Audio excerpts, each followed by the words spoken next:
Hello, I'm Kads, and welcome to today's video. So we have once again come to the end of another rotation of the Cursed City, and unfortunately I did miss one rotation, I guess rotation 19, so this is rotation 20 of the Cursed City, so I don't really recall exactly how I did last time. I think I pretty much got to the same point.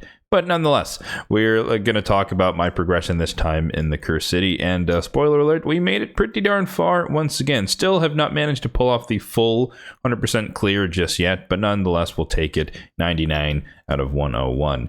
But as usual, I'll go through and just mention that I am endgame despite being free to play, so completing the entirety of normal is relatively easy to do, so I don't have a problem with that at all. And then as you saw, we pretty much beat all of hard mode as well, -2 stages, so we'll come back to those and the difficulties there, and we'll highlight, of course, all the stages that I did complete. Also, at this point in my progression, there's only a handful of champions that will actually make an appreciable difference as far as getting them and having them help me clear stages, and so you'll see a lot less champions that are going to be built for the purpose of Cursed City going forward. And then, of course, I'll highlight my Amius teams at the end. So starting off with stage 1 of Soulcross Hard, this is a pretty standard one we've definitely seen before, but magic and attack. We've got a debuffer. We've got a little bit of CC from Countess Lix, DPS from Halfrack, more CC from Allure, and then Razzlevarg is kind of a little bit of DPS there, although he's not really built that great. Stage 2 here, Force and Attack. We've got 2 debuffers. We've got Bistafus and Thylacia. Granted, Bistafus is not booked, so we're just relying on RNG to place block active skills. Lady Arash is the primary nuker. Secondary nuker / CC is Bloodgorge. He's also unbooked, but he does have the AoE potential to lock 1 ability. And then Mountain King is just 8 DPS. This, granted, I did that before the buff, I believe, but nonetheless, he was still important to that team at that time. Granted, I've yet to rebuild him considering his newfound kit. That's a little bit more powerful than it used to be, but I've yet to go back into his build and change it, but I digress. Stage 3 here, we have a couple of our Doom Tower Hard rares that have stun sets, so Kale and Judge. Then we have DPS / CC and Ninja, and then we have Dark Kale in there for decreased attack, and then Nice, of course, because Nice is nice, so super fun team there. Stage 4, Void Affinity, we're bringing in the Siffy to keep us alive. We're bringing the Riho to protect the team, Necra to protect the team, and then the DPS / CC of Vlad, and then the DPS of Genbo the Dishonored. Stage 5, Iron Twins, basically Brimstone farming with Eostrid, or Estrid, however you say it, and then Duhanarak's keeping the team alive. She's kind of our decreased speed champion as well, backup, because of course Estrid can weak hit. And then Brogni's protecting, Frolny's DPS, and then Nice once again for DPS. Again, there's a lot of options there, but I'm just kind of throwing in the air quotes best on my account. Stage 6 usually can trip people up, but if you have Crowd in the blue, you're basically good to go. The AoE freeze is more than what you need, or basically all you need, but he also pairs well with Jiragi the Frog, who, if you set him up properly, he has a 100% chance to provoke on his A2. Stage 7 is somewhat similar to the other stage we saw, that's Void Affinity, but once again bringing in Necret for protection, Lydia as our debuffer, Vlad as our primary DPS, Mithrala as kind of the support that she is, and then Supreme Kale in there just because, one, he's in a stun set, AoE on the A1, but also he brings in some poisons. He is unbooked, notably, so every once in a while he just doesn't place any of the poisons. Stage 23, as always, depends on who you have, and so in this case, 5-star Deacon helps, Pythion helps, 5-star Fenax helps, 4-star Wukong from the Titan event helps, and then I have 3 stars on Varl, so we're slightly overkill, but obviously use who you have, if anyone, but a good mix of 3 DPSs, 1 debuffer, and 1 AoE support. Python, great support, I should say, for Cursed City. Stage 8 can be somewhat tricky, but we have a stun set here on Bowsmith Flannan. Typically, if you're going to see a rare in one of these stages, they're going to be in a stun set, but that's not always the case, but most of the time it is. But we have Hoffery's the Tuscan there, kind of our support reviver for the squad. This is the one with the more 2, so you got to be careful with that. Mist Rider Dahi here, primary debuffer / DPS, Zorgala, secondary debuffer / DPS, and then Dude and the Runic, I believe. Is this the one with Hegemons? I don't recall. But nonetheless, he puts out the shield, he puts out the taunt, so we can draw the aggro from the Mortus if they're activated at the wrong time. So really useful for that. Taunt is useful for that. Stage 9, Sand Devil. Basically, we're just using Estrid's A1 to place to sleep whenever we can, and then we have some debuff from Tomb Lord, nuking from Nice, and then 2 supports to kind of keep the team alive in case people die. Stage 10, we're returning to more Void Champions. So we have Yakarl, you get from the clan shop for free. Great for DPS/CC with the AoE freeze. Vlad is once again in our CC, block active skills, and freeze. A little bit of a DPS from Inquisitor Shamail, also like fear protection just in case there's some fear champions there. Then I decided to run the lovely Christmas couple, Lady Noelle and Sir Nick. That way we can kind of stack unkillable on ourselves just in case if anything went wrong. But obviously Lady Noelle can revive people, so it was just more of extra security for that squad. Moving on, stage 11 here, you got the double boss, Nether Spider, and the hard mode Ice Golem, which is a very, very annoying stage, I must admit. And this team is somewhat designed in 2 phases. Phase 1 is kind of a tank and burn, where we have Kyoku kind of providing decrease or block damage and ally protection, keeping everyone else alive. We have Mishinaki in there, who initially can strip off the counterattacks from the minions, so we can kill them easier. And then we have Helior, who can take all the poisons initially, throw them back on the Nether Spider, and then of course Drexthar to sit there and tank and just be the burns. But eventually everyone but Kyoku and Stultus die, and then Stultus is obviously immune to poison, so he can't be poisoned. And then Kyoku is just hiding under block damage the most of the time, and so they're kind of the latter phase of the fight where Stultus just DPS is down, and he can't be poisoned. He reflects them back, in fact, so he kind of poisons the Nether Spider instead. Stage 12, this is one that I usually wasn't able to beat before, but Ragash is somewhat new acquisition. Obviously, well, you don't know, but I used him last rotation for the first time, but I'll highlight him here just to showcase. But nonetheless, coming into play for this one, he's basically, the stage is kind of a non-starter without him, and so having him there be the primary DPS, primary CC, made that pretty much easy to do once we got that going. Oh, I guess rest of the team. Gamren's in the mix. He's unbooked, but he has the chance to steal buffs and spread them around, so that can be really useful. Kinegashi's built high resistance, and she is the reviver, just in case anyone goes down. Steel Skull kind of just built like a support, and then Kyoku in there, same role, ally protection, and decreased attack as well, but I don't think she has enough accuracy for that. Stage 16, moving right along, more Void Champions. Vlad, once again, whenever I can use him, I definitely use him. He's great for this. But Urgrim comes in for the poisons and a little bit of the healing. Umbral comes in for the provoking, hard CC, Necrat protection once again, and then Skrank's in there as a DPS. And once again, completing this predated me building up Authortrix Lamasu, so she might also help in this stage as well. You got the AoE True Fear in the block buffs, which can be really, really strong, but I've yet to use her in the Cursed City just because was more recently built, but I am using her in other areas of my account.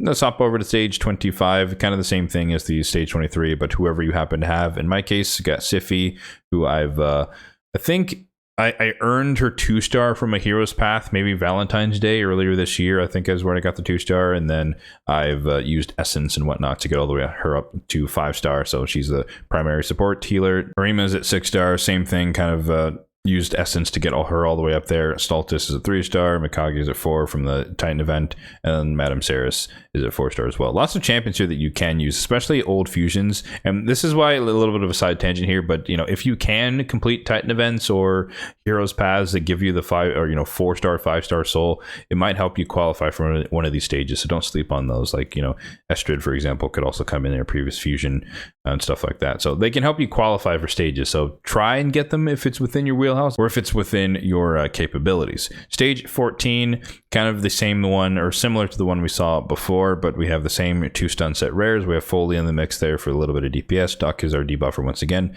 And then we have the CC with the sleep and the bombs from Guy. So essentially this is kind of just stalling, so such that guys can lead off every wave with the AoE sleep as the early CC. Stage 15 could definitely be one of the trickier ones, but in this case we are using our Lady Mikage as our primary, of course, ally attack champion. Drexthar has a triple hitter on the A1, but also the burn helps us deal with the Frostbiter element. Wither the Crown is our primary healer, increased defense for both of our DPS here, but also just being able to heal with Miracle Heal to restore destroyed max HP. And then we have Harima once again as our primary DPS. And then Contra the Cyclone is how we're dealing with the heal reduction aspect of this challenge. So it's not 100% chance, but everyone, you know, with enough of her A2s being used, you're eventually going to place heal reduction. But aside from that, even if he does heal, we have so much power between Drexthar and Harima that we can definitely take down the Fire Knight once we kill Frostbiter. Definitely do it in that order if you can. Stage 20 was unfortunately hard carried once again by Nice, so I don't really know a good way of doing this without him, unfortunately, so I can't really share that, but I did try to surround him with other champions who can survive, but they all basically died after or during the second wave, and Nice just kind of soloed the rest of it. So unfortunately, that was the way that I got through that one.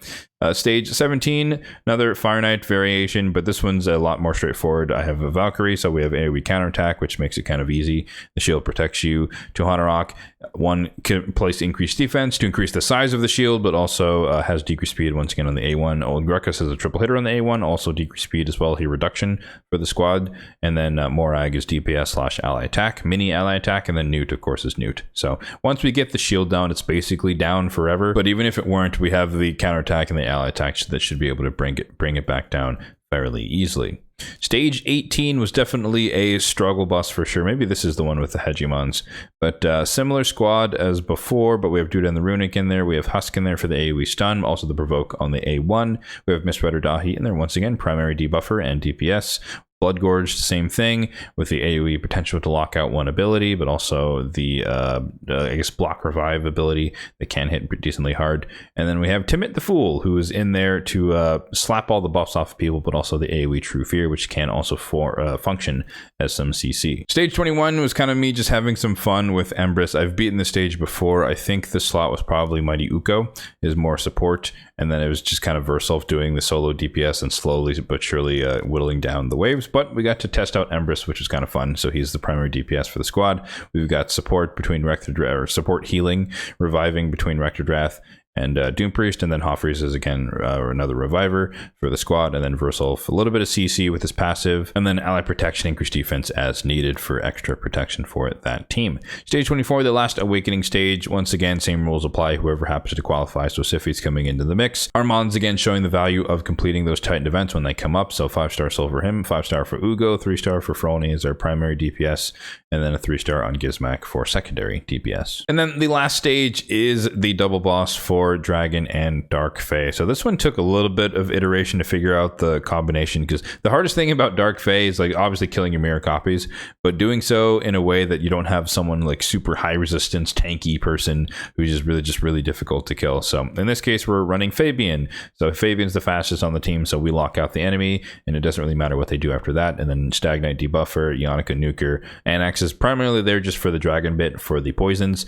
and then Mashald is there because he's also good for damage. He can heal himself. And so that brings us to the last two stages, the ones that I was not able to complete. Let's actually do this in the reverse order. So S19, Infamous, Taurus, and Marich's stage. I didn't really bother with this one. This is the one that really pissed me off, like I want to say like 4 or 5 rotations ago, because I spent like maybe 2 to 3 hours on this one on stream or on and off stream working, trying to get it to work.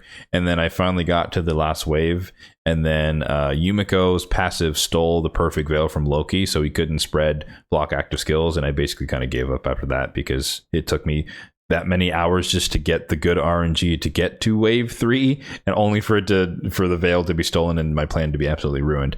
But in that instance, I did change change the blessing on Loki to Lightning Cage. So in theory, that would help protect the veil if I was able to try it again. But I just was not in the mood to try that again this time around, so I didn't even bother. But nonetheless, that is the team that I tried way back when. And then stage 13, I gave this one a fair amount of goes, but it's just really hard to deal damage with, rares and epics. We have a little bit of CC with Gnarlhorn, which definitely works, but after the provokes run out, I couldn't even get past wave 1, essentially was my issue. But once the provoke ran out, there really wasn't much I could do to do much. Like Fane can do some damage, we can kill one or 2 of the people in the first wave, but they have 3 champions you can stun, and if any of them gets a turn, you're basically dead. So that was pretty much it. He just kind of got stun locked eventually on wave 1. It never really went anywhere. I won't say that I'm really quick to give up when it comes to these types of stages, but I will give up if there's no, I don't really see a path towards actually getting past the stage. And this is kind of one of those stages that was giving me that kind of vibe where it just didn't really feel like this team, this selection of champions is conducive to getting victory regardless of RNG. So lastly, as promised, let's talk about my Amius teams for this rotation. And I will say that I put up a poll on my community tab page a few weeks ago asking you guys if you wanted to see a like dedicated comprehensive Amius guide, and there was an overwhelming yes. So that will be coming soon, but unfortunately I couldn't really do it with this rotation because this is such a specifically niche team centered around Riho and her passive that it's not a good example of a comprehensive guide. But nonetheless, this is the team that you may have seen before if you've watched this series in the past. But essentially the way this works is that Riho's reflection of debuffs back at the boss is what we're taking advantage of. So she puts a continuous heal on herself from her A1, and then it gets flipped into heal reduction when he goes into form 2, and then her passive reflects it back to him so that he puts heal reduction on himself by trying to flip her continuous heal into said heal reduction. And so that's how we get heal reduction in the squad. And then I just surrounded the team with some DPS and then debuffer and Ugo, so to empower all the DPS, meaning that without her it would be a lot more difficult to pull off this team. Obviously you don't necessarily 100% need heal reduction all the time, but it does help and make the fight a little bit faster. And then when it comes to normal mode, this is more of a standard team to showcase, but we're bringing in Elva in the mix to kind of heal as well as block debuffs, so it protects us from the stun from form 1. Whether the crown is secondary healer, I always like to run 2 healers / revivers together. The burns from Drexthar, we have the brimstone from Drexthar as well as Estrid, and then we have our heal reduction champion in Hellborn Sprite. So really quickly, let me highlight the 2 champions I talked about that were freshly built. Rigosh was definitely built for the purposes of the Cursed City with a little hint of a hard mode faction wars kind of being the mentality there, but Amius is definitely built more so for arena. But nonetheless, I'll highlight his kit or his build. Sorry, and he is in 2-piece supersonic and 4-piece lethal. Pretend this is 4-piece supersonic, that is the eventual end goal, but I just don't have the accessories literally to complete that style of build, but that would be the goal, so that he can be really annoying and cut in on people when they're not expecting it, but also have the savage. So that's kind of my concept. But yeah, total stats on him, let me flip into form 2 because that's more of the DPS side, but 83,000 on the HP, 2200 on the defense, 266 on the speed, so on the faster side but not super quick compared to some of my other nukers. Full crit rate, 267 on the crit damage. Then I didn't really care about the accuracy or the resistance as much. I wanted a little bit of accuracy just for the damage boost in form 2, but it's not crazy. It's not like 500 or something. In terms of the relic, I just have a epic Hatter's Reserve from the Alice in Wonderland event. So I think I have like 3 total of these. So he just gets one because you take a, or what is it? He deals a little bit more damage to people who have lower max HP than him. So he's not going to out damage, or he's not going to get this for tanks, but he will get this for some of the squishier nukers. So that might just help him kill someone. But my Empress is unbooked on form 1, but he is booked on form 2. And that's probably how he's going to stay for the time being. I don't really think I need to book out form 1, but we'll see. Time will tell on that one. No blessing, of course. He's not awakened at all. And for the masteries here, offense and defense tree is the way to go, or the way I went. But you know, crit rate, crit damage, kind of making a different columns around here. But Helm Smasher, of course, is the end result. He is built like a nuker for the arena, so we do want Helm Smasher to ignore as much defense as possible. I opted for Blood Shield because he is HP based, so having a 15% shield is pretty substantial on him. And there's not as many Narcissus running around in the world, and they're in the game. Cycle of Violence is good for the cooldowns, and then Methodical, of course. He's infamous on the alt form or second form for the A1 block revive, so getting 10% more damage over the longer battle is great because you're more likely to kill them if you do a little bit more damage. And the defense tree, pretty standard stuff, a little bit of tankiness, a little bit of resistance, but mostly just to get to improve parry. And then retribution, of course, that can again on the form 2 can definitely take someone out if he gets a counterattack and kills them. And then we have Rigosh, who's kind of like in my old Iron Bragos gear, but he's just like speed, perception, and crit rate, so nothing crazy there. But again, I just want him relatively quick and relatively high accuracy for the purposes of the Cursed City, but also again hard mode faction wars. So here, 34,000 on the HP, 4k on the defense, 269 on the speed, full crit rate, 270 on the crit damage, and 370 on the accuracy. Target being 350 plus for both Faction Wars as well as the Cursed City. And then no relic on him. He is booked. I did book him out just because he's not like a core champion, and that's usually how my rule set is, but I wanted the stun to actually land and the decreased defense to land, because he's going to be, he has been really useful for Faction Wars hard, and I just wanted him to be reliable. But some other champions who I use more perennially, like an Astrolon, for example, I don't have them booked for the stuns. And of course, because he's a perennial champion, Cursed City Faction Wars, he is not mastered. All right, so there you have it. That is my progression for rotation 20 of the Cursed City. Once again, getting fairly close to the end, but just having a couple of stages that are just hard to beat, and that is just the nature of the beast. So we'll continue to work on them, and I'm still hoping that maybe the stars will align and eventually I'll get the perfect mix of stages that I can actually beat. But in fairness, I think stage 19 I've not managed to beat on any of the 5 variants that exist, so that's always going to be a bottleneck. And yeah, we'll kind of have to play that one by ear and see if it's really realistically possible for me to do a full clear one of these days. But yeah, let me know in the comment section down below how far you were able to make it in your progression into the Cursed City. And once again, stay tuned for a full comprehensive Amius, probably more focused on hard mode, but of course the lessons will apply to normal mode as well. But yeah, comprehensive Amius guide coming soon in the next couple of weeks. Obviously I have to grind through the new rotation of the Cursed City to get to Amius on hard mode to even beat him and showcase the concept of that fight. So yeah, stay tuned for that one. As always, if you did find this video helpful, then be sure to hit that like button down below. It really does help out the channel, and feel free to hit the subscribe button down below as well if you are enjoying the content overall on this channel for more content just like this one in the future. Thanks for watching, and have a good one.